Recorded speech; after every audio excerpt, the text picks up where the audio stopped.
It's not hard to be nice to nice people. You get somebody to say, hey, good morning. Hey, good morning. The conflict is being nice to rude and nasty people.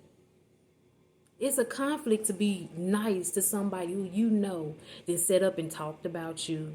Somebody who then went and slandered your name, trying to defame the favor of God on your life. Somebody who just sits up and demises you, who despises you, who envies you, who despitefully uses you, right? But let me tell you what the Bible says. In Matthew 5, verse 44 through 46, it says, but I tell you, love your enemies and pray for those who persecute you, that you may be children of your Father in heaven. He causes his sun to rise on the evil and the good, and sends rain on the righteous and the unrighteous. If you love those who love you, what reward will you get? Or not even the tax collectors doing that? See, God said there's no reward when you love those who love you, because it's easy to love somebody back that loves you.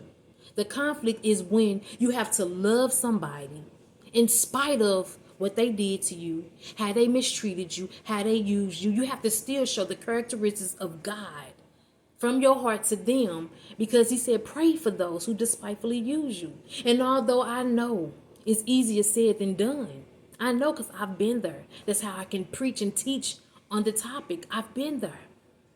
It's not easy to be like Jesus, to sit across from a table, a feast, to eat, break bread with your enemy and say, here, have some bread, eat.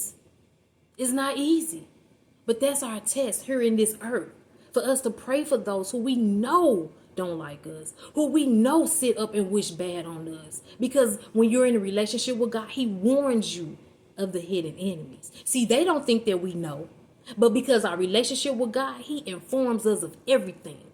That's why he said to pray without ceasing, to always be in my presence, because I'm going to warn you, I'm going to direct you, I'm going to guard you, I'm going to protect you, I'm going to provide for you. See, the enemy ain't going to get one on you because you my child, right? And I'm going to warn you, and I'm going to also test you, your maturity. See, the more you pass your test, the more I elevate you. The more the desires are in your heart, the more I will give them to you. Because what reward will you have to love somebody that's lovable? Your reward comes in loving those that are unlovable.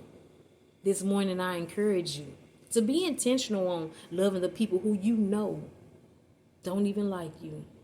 Because your reward is not with man, it's with God. And whatever God has for you is far more better than what anybody in this earth can give you. Be blessed.